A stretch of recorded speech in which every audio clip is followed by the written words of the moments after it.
You're listening to Rootbound, a podcast about plants for when you're stuck inside.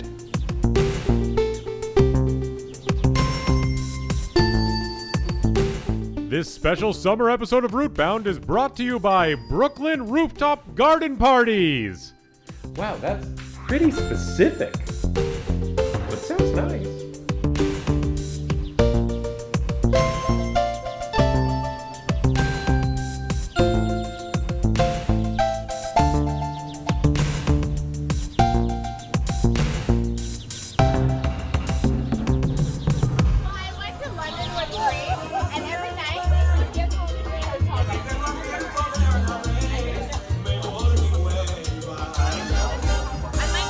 Steve here, this is Rootbound, and this is one of those special season episodes, and it is summer. And that sound that you're listening to right now was recorded at a very lovely event. It was a summertime Brooklyn Rooftop Garden Party, and it was a really awesome event. If you ever get a chance to go to a really great rooftop garden party during the summer, definitely do. But before I went to that party, I was lucky enough to be invited by the host of the event to share a tour of her garden, and that's what we're going to hear now on this special summertime episode of Rootbound. Enjoy.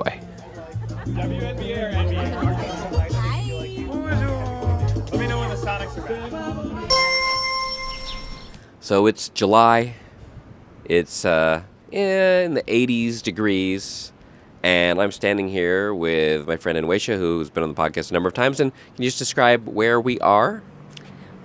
We are in my rooftop garden in Brooklyn. Awesome. And that's exactly where I wanted to be. And I wanted to get a little garden tour from you, Anwesha, because last time I was here, it wasn't anything like this. And it looks so beautiful. Thank you. Yeah, I'd love to show you around. So yeah, this is going to be funny because it's a podcast, it's audio only, and we're going to do a garden tour of plants on a rooftop. But let's try to be as descriptive as possible. Okay. And where do you want to start? Let's start over. So I have a black metal pergola, and on that I'm trying to grow some vines. So maybe we can start from there. Yeah, that's cool. This was not here. Last time I was here, and then also I heard last year there was like grapes, yes. but they got destroyed by the lanternflies. Yes, I'm like a lanternfly. I don't know what you call Vigilante? it. Vigilante, yeah, that's a good word, because they destroyed my first attempt at covering my pergola with greenery, which I wanted it to be edible, so I had started with grapevines. Unfortunately, if you know about spotted lanternflies, they love grapes, and they just completely infested it, and it was not very pleasant to be out here. And they killed it too. They killed it, yeah. They were sucking the sap out. And so the leaves were starting to brown. But also, more disgustingly, lanternflies produce honeydew. Oh. And that honeydew would just drip down. So underneath each of the bars of the pergola, there would be a sticky substance on the ground. So that was not very fun to be out here with. So what do you have here now? I see there's like a little vine going up, just starting. It's pretty young. What do we have now starting to cover the pergola? So this is an American wisteria. Oh, cool. Wow. Yeah, American wisteria. If Very you know interesting. wisteria, you probably know that it has purple flowers. Mm-hmm. It has like long leaves. It is very aggressive. It's known for being very aggressive, and literally people will say, do not plant it near the foundation of your home. Oh. Do not plant it near a roof, because it has... People have had stories of it pulling roofs off of houses and destroying the foundation. So I was very scared of that after reading up.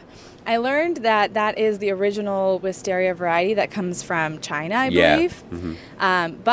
And that one's also less cold hardy. Mm-hmm. And there is one that is Kentucky Blue. It's called Kentucky Blue Moon, and that's an American variety of wisteria, and it's a lot less aggressive. Produces flowers more often too. So hoping to have purple flowers come down. And they're the similar kind of like hanging style, like kind of draping down. I just learned that the Chinese wisteria, that the flowers are edible. I wonder if that's true for the American one as well. Like, because a lot of like the fruits are definitely not edible in the wisteria. Yeah. But the flowers, and they're kind of like pea flowers, and like apparently like they'll like... Yeah, they're like pea flowers. Yeah, that's how they look. Yeah. And so I tasted some. They taste pretty good. Oh, cool. So I've looked about it, the American ones. But yeah, what we got in these little planter boxes that are all along the edge of this little sitting area? I have little window boxes full of flowering plants all along. So this is a sweet potato vine. It's like a lime green vine. It does have tubers that look like sweet potatoes under here. They're tiny because obviously I'm growing these in a window box. Yeah, sure. But you can eat the leaves, you know. I didn't know that. They're very tasty. They're great in You're salads. just telling me everything I'm growing Great. is edible that I didn't know was edible. I'm just all into the edible stuff, but yeah, you can eat the sweet potato leaves. Oh, cool. Yeah, Very make cool. sure it's this actual sweet potato, but yeah, they This look like is a it. decorative sweet potato, But so still, it might not be. yeah, they probably are. They may not be as tasty as the regular ones, but Yeah. still, it is. Well, there's some nasturtium there. Yeah, so this is Beautiful. nasturtium. That is Also definitely edible. Yep. Yeah, peppery taste. Mm-hmm. These were Asiatic lilies. They already bloomed, so they're not flowering anymore. These are vincas. Oh, I don't know those. Yeah, they're like just very common in flower boxes. This is a vinca too. Mm-hmm. And then this is lobelia, which bushes out, creates sort of a canopy of blue flowers. Oh, cute. It's still pretty young, Yeah. but starting to fill in. This is another kind of sweet potato vine that's darker purple interesting. over Wow, here. that's beautiful. Very dark. Yeah, I like the contrast of like the lime green with the dark purple. Yeah, and then just more vincas. I've got zinnias coming in, but I don't know. I really struggle with zinnias, even though they're a very commonly grown flower. I don't know. I just really struggle with zinnias. So anyway, I've gotten a couple to start blooming, but yeah. I've started these from seed, so they're taking a long time. Were your ranunculus over here too, or that? They're elsewhere? done. They're done. Yeah, So it's they're too like a hot. spring thing, and then it's Yeah. over. And you got to plant them every year. No. Oh, they're in They'll there. come back. They're come back. The tubers. Yeah, or so the actually I bulbs. can talk about that. Yeah, Each of yeah. these flower planters, so for you all listening, they're about, 10 inches deep, so not too deep. And each of them has a lasagna, I call it, of bulbs. I love that. Sounds So, delicious. yeah, they actually call it that. You can Yeah, that's Google cool. like Yeah, bulb I never heard- lasagna, yeah. but they tell you what kind of order to do. So bigger bulbs go on the bottom, smaller goes Mm-hmm. near the top so that they can break through. But I have tulips at the bottom, daffodils, then ranunculus, and Asiatic lilies. All bulbs in wow. these boxes. So every year, kind of starting in the spring, it just sort of starts That's putting out flowers. awesome. Yeah. That's So in the spring, awesome. this was all tulips and daffodils. Like That's Easter time was like Cool. perfect. Wow, that's a great idea. Man, Yeah. awesome. I love things that come back. Yeah, You know, yeah. it makes it so much easier. Yeah, so what in these boxes do you have to plant over and over again? Lobelia is going to die out. It might reseed, but it will definitely die. Nasturtium will reseed, but it'll die. Vinca will die. Zinnia will die. So yeah, the lilies, daffodil, like it's really those early spring Yeah, those- flowers yeah. that tend to have the bulbs that kind of stay. But the sweet potato will probably come back, right? I don't know. I planted them this year, so we'll It's see. interesting. I mean, theoretically, well, And we'll this see. vinca vine over here actually did come back. So I had bought them last year, and they were very long. Oh, cool. They died back, and then they started putting out new growth this Very year. cool. All right, Yeah. let's go to the more like Traditional food garden food section. Actually, garden. let's stop by these like elephant ears, or these are Yeah. alocasia maybe. Yep. Mm-hmm. Yeah, these are Alocasia. huge. So these really are from nice. bulbs too. I just Wow. planted them. They look so weird, like hairy potatoes. Really, I've never yeah, seen you buy them. them in a bag at Home Depot. They're just like little bulbs. Actually, they're not little. They're quite big. They're like the size of maybe a coconut. So a pretty big bulb. You plant them in, and as soon as it gets warm, they start putting out these beautiful, like huge so big. elephant ear-shaped leaves. It's one of the few things you can get like a big plant within 1 year of doing something. And what you happens know? to these in the winter? So the leaves will die back, but the bulbs will remain. Cool. And then what do we got here? That is some sort of Korean azalea that I planted last year, and I don't know if it's really going to flower in this This is interesting. setting. This looks almost like mulberry. Is it? It looks like that, but it's These are different plants, right? not. Oh wait, maybe this is a mulberry, because I have had an accidental mulberry growing in one of these window boxes before. I think it's, Oh, they look this might almost the same, be. but I don't think that's the same. Oh, you're plant. right. This is an accident. Yeah, that's cute. Okay. Oh my fun. god, I didn't notice it, or I would have probably pulled it. But shoot. And then your wisteria is coming from the same planter too, huh? Correct, And there's yeah. enough like space in that for the root structure for that to like. Hopefully. We'll see, yeah, this Yeah, is well, I true, kind of want to keep it contained, you Yeah, know. sure. And this is quite large. So for, Yeah. those of you listening, it's a half a wine barrel. Uh-huh. That's the planter I've used, so it's quite large. Yeah. And I want to keep the wisteria roots, like, contained Sure, so sure. that it doesn't, like, start taking over my building. Cool. All right, let's get to the food. What do we got? All right. So we have these two small raised planters where I have things that they don't put their roots too deep because these planters only have about 12 inches of I see depth. they're tall, but the They're planter. top, but the soil only goes about, quarter of the way. Yep. So I have strawberries here. You These can are see looking great. Yeah. there are some coming in. And strawberries are cool because they put out runners and reproduce plants from the runners. So I actually only planted this one. All of these came up this year, and you can see this runner just kind of keeps going out. And they're very aggressive, honestly, because I used to have radish over here, and now it's just all strawberries. Just strawberries. That's fine. Which is fine, because I would love a lot of strawberries. And this is some kind of This is a green bean. Green bean, nice. This is green bean. It's a little like, what do you call this thing? It's like a little arch. It's an arch trellis. Arch trellis. That I built. Yeah. Nice. Yeah, and I've set up everything on a watering system that automatically waters everything out here. That's awesome. Including all of those. That's like a huge deal, especially if you're on a rooftop in Brooklyn, so you don't have to keep carrying water upstairs all the time. Yeah. I do have a hose. Oh, that's here. also very nice too. But it still gets hot, and especially smaller containers, they dry out. Yeah. And you sometimes have to water a lot, so I feel very lucky to be able to just tap my phone and be able to water this entire garden. That's awesome. Yeah. Wow, the future is real. And then, okay, what do we got in this one? We got some chili peppers. Shishito peppers, yeah. And this is actually a carrot. I was going to say, yeah, it looks like a carrot. So I'm trying to get some seeds. This carrot went to seed. I'm letting it bloom so I can get some seeds out of it. Cool. All right, so now we're over at my raised bed edible vegetable garden. Yeah. Fruit and vegetable, I guess I should say, because a lot of things are actually fruits here. Yeah, botanically fruits. Yes. So we have zucchini here. You can see one growing right there. Wow, that is a really amazing zucchini plant. So I'm growing zucchini upwards because I don't have much space. Cool, zucchini likes to lay on the ground like a pumpkin and vine out, but I'm sort of forcing it to grow upwards on a cage. Yeah. And then I see spotted lanternfly, final instars in there. Oh my God. Oh no. They're really beautiful bugs. No, they're not.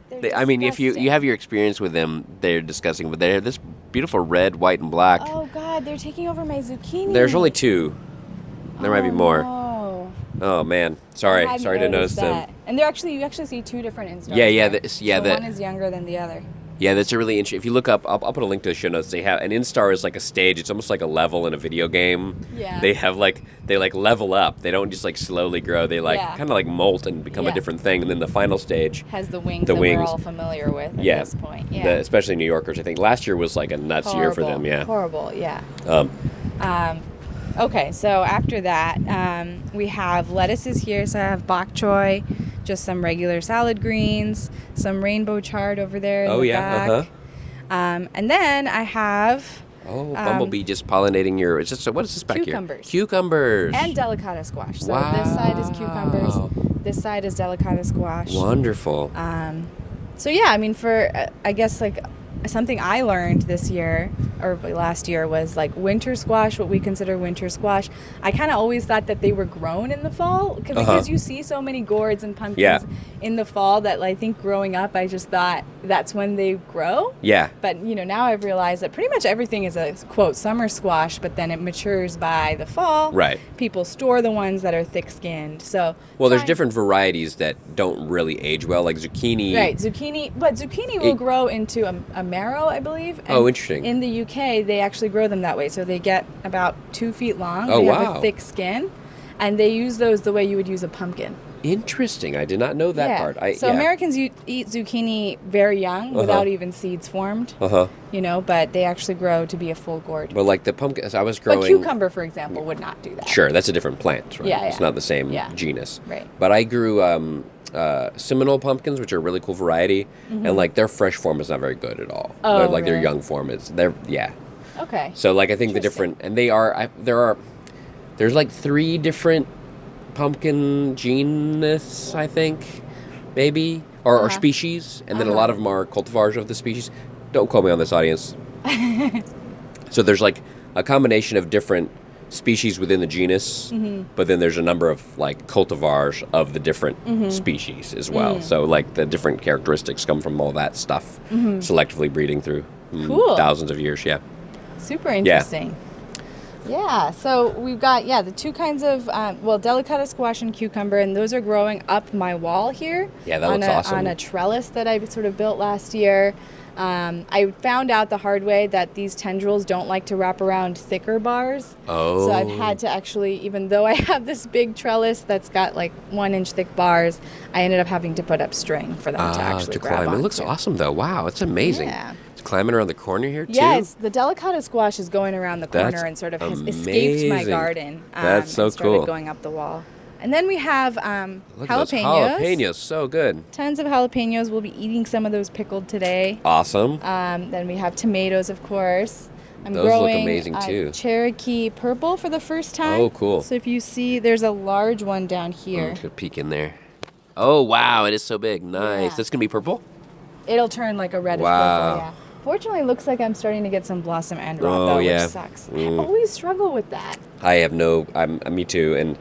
I think I'll try putting some garden lime. Apparently, it's just a calcium deficiency. Interesting. So garden lime can help.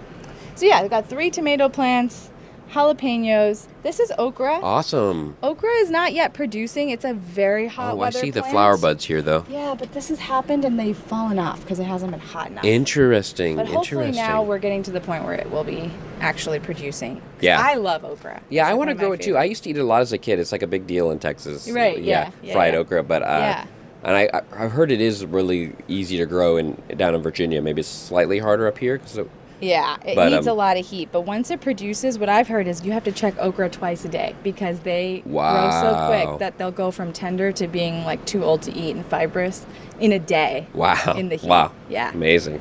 So you have to pick okra twice a day. All right, so moving on over, this is my Meyer lemon tree. Cool. Wow. Amazing. Look at all those actually- little lemons. Yeah, it's showing off right now because it's producing fruit and it's in bloom at the same time. Yeah. Wow. That's amazing. It's So flowers Steve, and smell that.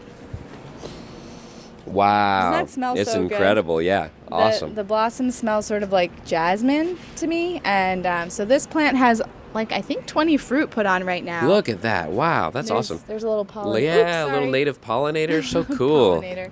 Yeah, Wonderful. That's cool. And you bring this inside in the winter? in the winter. Yeah. Nice. That's so cool. So yeah. My Meyer lemon that I planted died. I didn't take. No. Yeah, I don't have room to put it inside, and Yeah. I gotta try I don't again. really have room to put it inside, but I'm doing it anyway. It looks like this And fruit died. what's this little variegated house planty thing you got here? It's some kind of alocasia or something? Yeah, I'm forgetting the name of it. It is some kind of alocasia. I'm forgetting the name of This it. one. But this is it's very light green leaves with dark pink spots around the center and the edges. It's actually an outdoor plant. A friend I of was mine gonna gifted say that it it to me. doesn't. It doesn't struggle outside because it has some of those plants that don't have a lot of Pigment? chlorophyll pigment Yeah, struggle it keeps getting outside. sunburn. Yeah. So these brown spots are actually sunburn. Yeah. But I think it's pretty, so I brought it out for today. Yeah. That makes sense. Yeah. That makes sense. So that's this side of the garden. You can see there's some blossoms on the Wow, delicata that's squash. so cool. Those are that also looks edible. amazing. And then coming over here, this is the final part of the Oh, garden. I saw pictures of this, and I was trying to picture where it is. This is like a different part of the garden that I haven't really spent much time on, the roof. This is last time kind I of was here. brand new. So this year I built this area. That's awesome. And we have more elephant ear here. So and it's then- like a little arch up against the edge, and Yeah. there's 2 planters and then a trellis.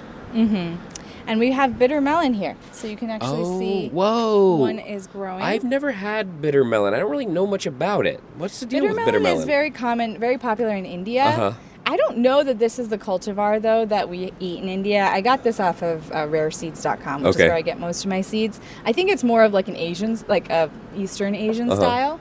But What's it like? It's very bitter. Okay. It is very bitter. So this is young and tender, which is about the size that we would eat it at, maybe a little larger. It actually sweetens as it gets mature. So it'll turn interesting. orange and turn sweet with like a sweet seed inside. I've never eaten it that way, but I saw that on YouTube. How do you eat it then? I eat it like kind of stir fried. So Oh, you kind of okay. like make little disc shaped pieces and then stir fry Awesome. it. And these are the flowers, these little yellow These are the flowers? flowers, yeah. Cool. Wow. And these flowers have something interesting called a brecht. So Oh, this yeah. specialized leaf that comes right before the flower is called a brecht. Oh, yeah. And apparently the reason for that is, I don't know, to attract the pollinator or something. So apparently some plants have really elaborate brechts. So for example, poinsettia The red leaves that we see. Oh, it's a bract. Yeah. Oh, sorry. It's yes, a bract, not bract. Yeah, bract is that German writer, right? German author Brecht. No, Okay, bract. I stand Yes. corrected. Yeah. Bract. Yeah. So anyway, I thought it was interesting that the bitter Yeah, melon that is an also interesting because it's produces like this that. little extra leaf kind of.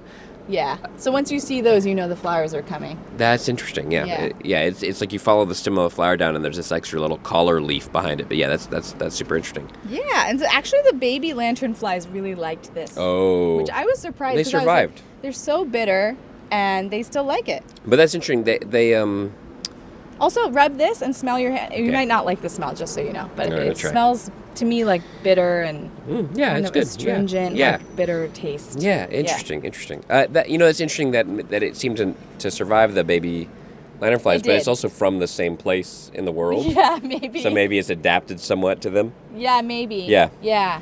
They were eating them, but then it survived and they're gone now.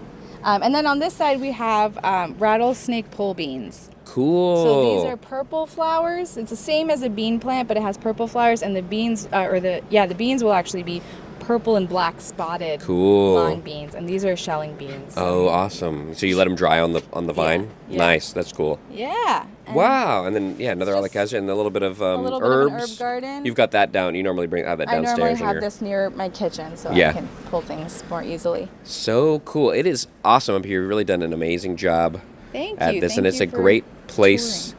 to have a summer garden party. Which incidentally happens to be what we're going to be doing in a couple hours. Awesome. Well, thanks for showing me. Is there anything we like taste really quick before we go? Ooh. What would be? Let's see.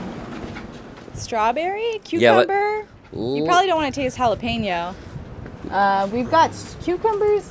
We've got strawberries. Let's do a strawberry. Let's Okay. let's do a strawberry. All right. You got 2 ripe ones or 1 ripe one we can just pull in half? Yeah, this one's like a little underripe, but Yeah, let's you just wanna do it. Yeah, go let's for try it. Yeah. You can have it. I have Okay, I you've have had one before. I'm today. gonna try it. Yeah. Okay. Rooftop Brooklyn strawberry. Might Here be we a go. little tart.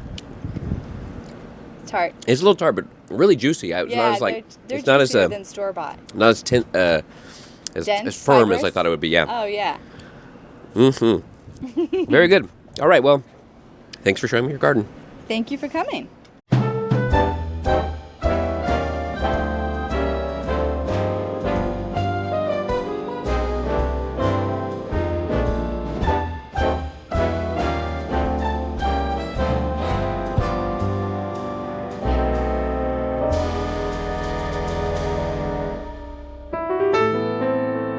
Okay, plants. Are you ready? The guests are starting to arrive. Come on up to a Brooklyn rooftop where the flowers bloom so bright. Join our garden filled with wonders in this perfect summer night. It's a Brooklyn rooftop garden party where the world below seems far away, with the plants as our companions. Come and dance the night away. Feel the breeze among the blossoms as the sunset paints the sky. Friends and strangers all together underneath the vine so high. It's a Brooklyn rooftop garden party where the world below seems far away, with the plants as our companions. Come and dance the night away.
celebration in this garden oh so green.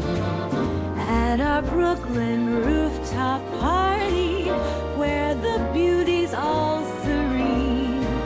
It's a Brooklyn rooftop garden party, where the night is bright as day. With the flowers all around us, come and dance your cares away. With the plants as our companions, come and dance the night